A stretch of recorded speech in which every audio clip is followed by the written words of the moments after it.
আপনাদের সঙ্গে আজ আমি শেয়ার করে নিচ্ছি ইলিশ মাছের একটা রেসিপি।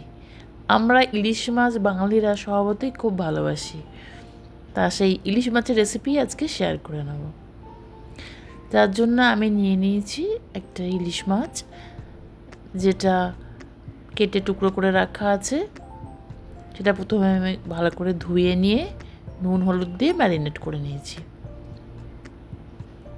এবার কড়াইয়ে দিয়ে দিয়েছি একটু তেল। তেলটা গরম হলে ইলিশ মাছগুলো একে একে ভেজে নেব। তবে এখানে বলে রাখি, আমি যেটা বানাবো আর ইলিশ মাছের ঝাল, সেখানে আমি কিন্তু কাঁচা ইলিশ মাছই ব্যবহার করব। কিন্তু আমার মেয়ে আবার কাঁচা ইলিশ খাওয়া পছন্দ করে না, ওর জন্য মাছটা একটু ভেজে নিয়েছি। আচ্ছা, প্রথমে যে মাছগুলো ভাজবো, ইলিশ মাছ ভাজা আর তার সঙ্গে তেল, কম্বিনেশানটা দুর্ধর্ষ। তা সেইটা প্রথমে আমরা করে নেব। তার জন্য আমি ইলিশ মাছগুলো ভেজে নিচ্ছি প্রথমে।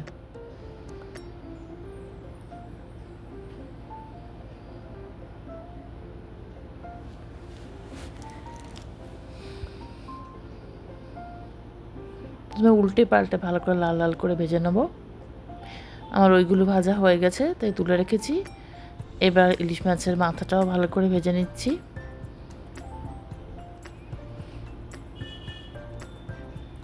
মাথাটাও ভাজা হয়ে গেছে, একটা পাত্রে তুলে নেব। এইবার হলো সেই তেল, ইলিশ মাছের তেল, যেটা খেতে অন্নবদ্য লাগে, এবং ইলিশ মাছ ভাজা, দুটোর কম্বিনেশান একেবারে দুর্ধর্ষ।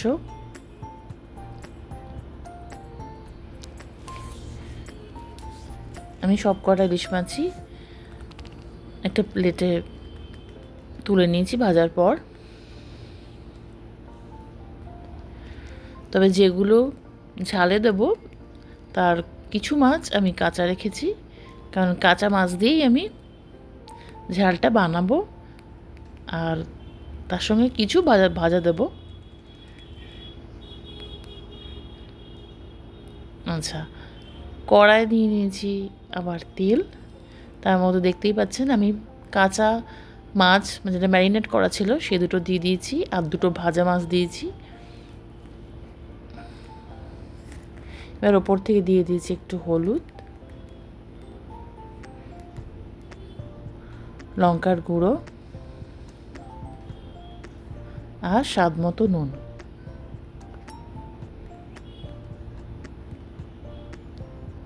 এবার ওপর থেকে দিয়ে দিলাম জল। এই কাঁচা ইলিশ দিয়ে ঝালটা বাজিয়ে দেখতে পারেন, দারুণ লাগে খেতে। এবার মাছটা একটু মানে ফুটে উঠলে জলটা, তার মধ্যে আমি দিয়ে দেবো সর্ষের পাউডার দিয়ে জলের মধ্যে মিশিয়ে যে পেস্টটা বানিয়েছিলাম সেটা।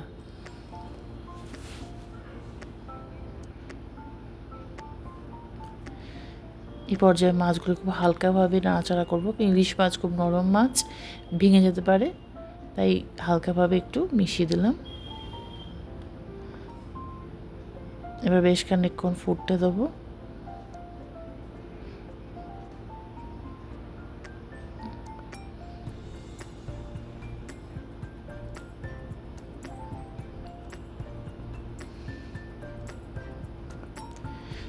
আমার রান্না হয়ে গেছে, দেখতেই পাচ্ছেন, দারুণ স্বাদের ইলিশের রেসিপি। এটা আমি কাঁচা ইলিশ দিয়ে বানিয়েছি।